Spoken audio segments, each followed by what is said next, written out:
Alright, hey guys, before I start today's episode, I wanted to say a quick thank you to everyone who watched 009 Extinction. I was really excited to see the feedback and how much you guys enjoyed the movie. And I wanted to say thank you for all of that.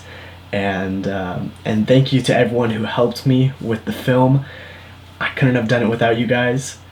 So, yeah. Stay tuned for more crazy stuff like that. Alright, let's move on to the episode. What's up, guys? Welcome back to another episode of Awful Reviews. I'm Alex Winters, and today I'm finally doing the long-awaited episode for my review on the movies The Invitation and The Void. Let's roll the intro.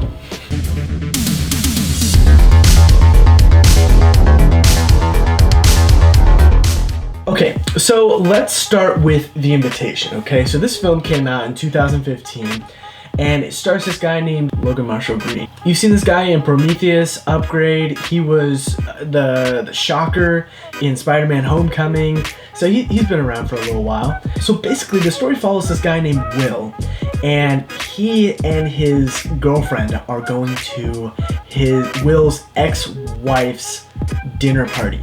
The two of them got invited, and they're going to this dinner party. And so right off the bat, it's weird. And, Will does not want to go. But his girlfriend is thinking, well, he should just go because of their history. So you're wondering the whole time, okay, what's their history? And I'm not going to reveal too much here, but Will and his ex-wife, they do have kind of a serious tragedy that affected both their lives. And eventually, when Will and his now girlfriend go to this dinner party, a bunch of their other friends are there with the ex-wife, and the ex-wife has a new husband, and right off the bat, you can tell something is not right. One of the doors, I believe, has like a bunch of locks on it, so you can see that it looks like they're about to be trapped there.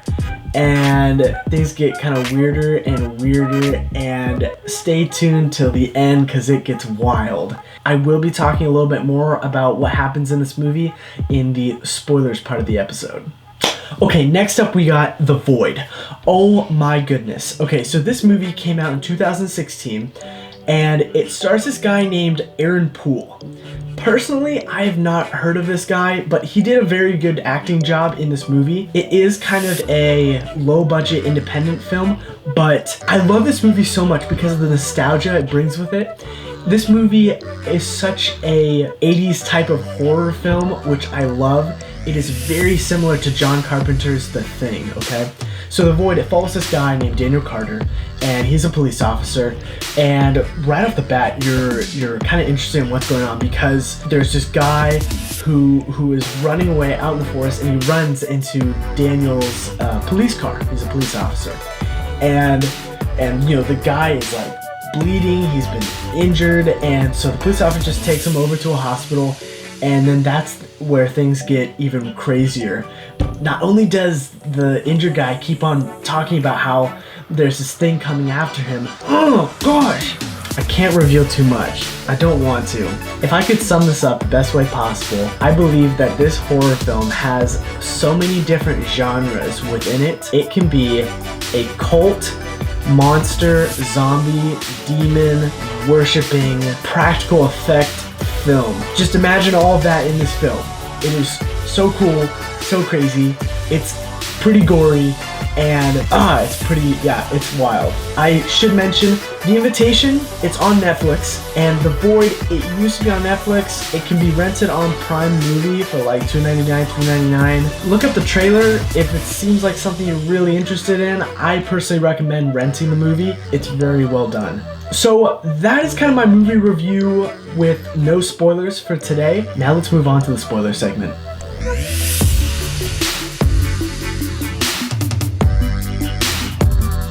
Okay, so let's start back with The Invitation. So Will and his now girlfriend named Kira, they are going to Will's ex-wife's dinner party, and her name is Eden.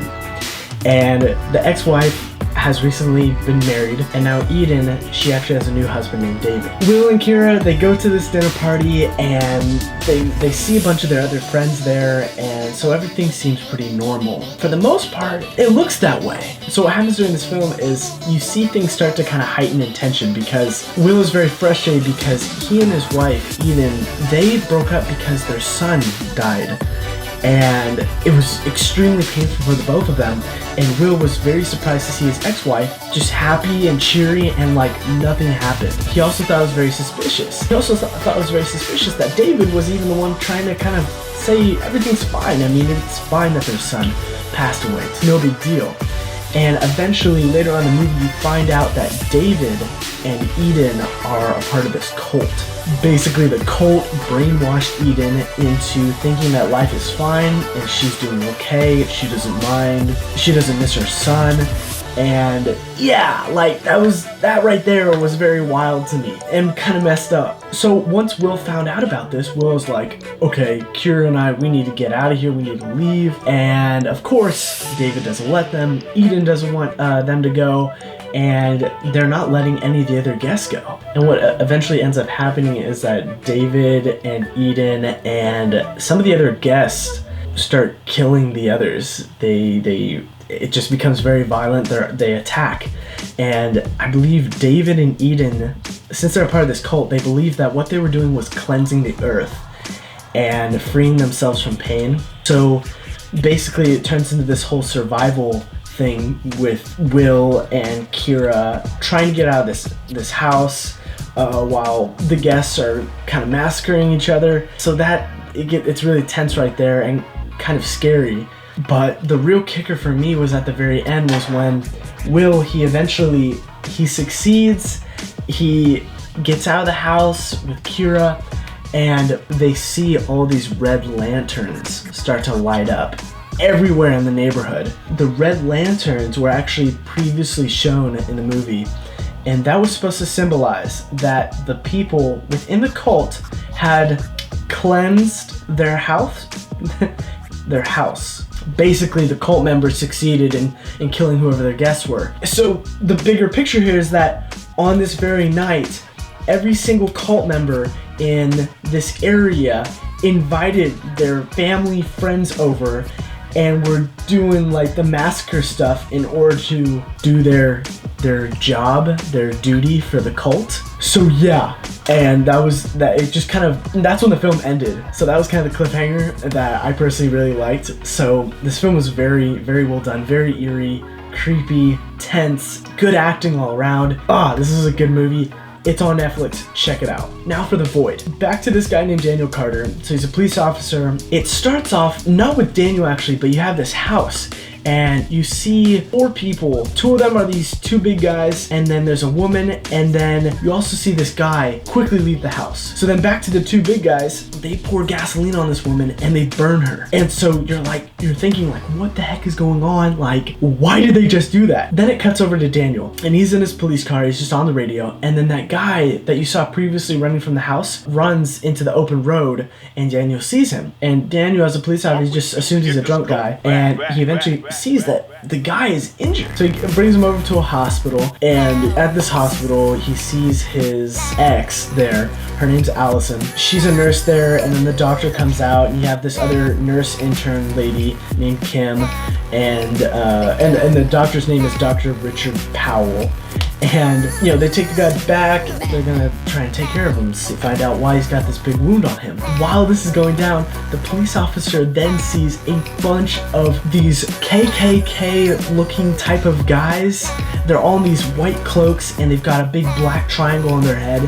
It is freaky. And then they all have these little daggers in their hands. So clearly they're all part of this serious cult group thing, and Daniel is just freaked out. And of course, his firepower, his big shotgun is in the car, which is where the cult people are. So that puts some tension there. Right at this time, that's when the two big guys from the house, they run into the hospital and they're ready to like finish the job on the one guy that's seriously injured. And of course, you know, Daniel, he has to put a stop to it and figure out what the hell is going on. This is when it starts to really pick up the pace here. So with all this going on, the guy who is injured, he keeps on talking about how there's this thing that is coming and it could kill everyone, everything.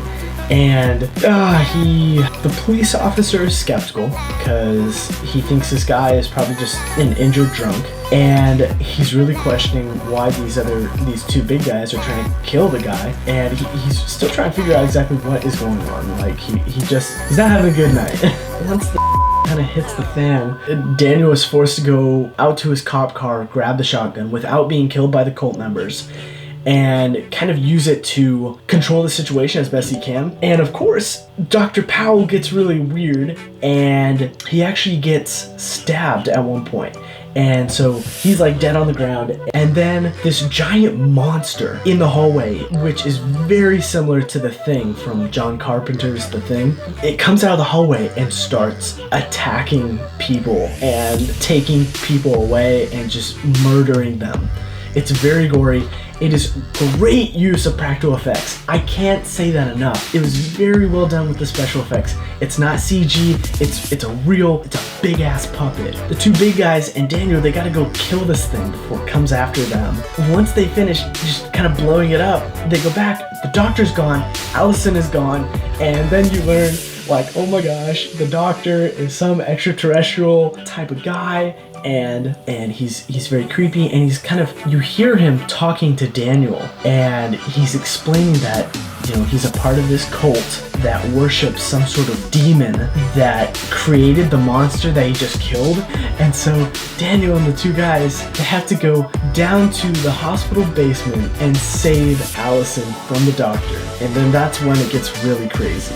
So as they're going down the hallway, they encounter like these zombie looking things that are also connected to another monster type thing. And so they gotta shoot their way through all of this, and then there are some form of ghosts in there, and it's just really scary and freaky. And eventually Daniel is the one that makes it to Allison, and what he learns is that the doctor, who is a part of this cult, is trying to impregnate Allison with the demon baby, demon spawn. So Daniel and Allison are really upset because Daniel knows that he has to kill the spawn, but in doing that, it's gonna kill Allison. So spoilers, he does what he has to do. He kills the spawn and Allison in the process. And then Daniel is so sick of all of this. And so he keeps going, and he enters this other room that is set up like an evil type of church with bodies all over the place, and then there are more monsters, and then you have the Dr. Powell there, who has completely reformed into this monster looking thing, and Daniel has to kill Dr. Powell and the other monsters and kind of just destroy everything. But at the same time, Allison comes back all of a sudden and she seems to be okay. So then you're wondering, like, is this a trance? Like, what is this? And Daniel and Allison eventually survive somehow, and they accidentally go through this giant triangle type of portal and enter this other dimension. Unfortunately, it ends on a cliffhanger where, you know, Allison and Daniel, they're in this like demonic looking desert with a giant pyramid type of spaceship just above them. That's when it rolls to credits. And personally, I wish it kind of explained more on what the hell that was. Like, I hope there's a sequel. This is a very H.P. Lovecraft type of film. It's got a lot of cosmic horror in it, and it is very well done. I really enjoy this movie. It is just something to be entertained by. There's really not too much symbolism at all. It's just a crazy horror fest. Horror Horror, that's 3 R's there, Horror Fest. So that's my spoilers review for those 2 films. If you've got some extra cash on the side, I personally would recommend renting The Void on Amazon, and I hope you enjoy the film. I think both films are really cool, visually and story-wise, and yeah, that's my review for today, guys. I hope you guys enjoyed this episode. Thank you so much for watching. Please leave a like, comment, and if you enjoy these type of videos, go ahead, subscribe and hit the notifications button. Other than that, I will see you guys in the next video.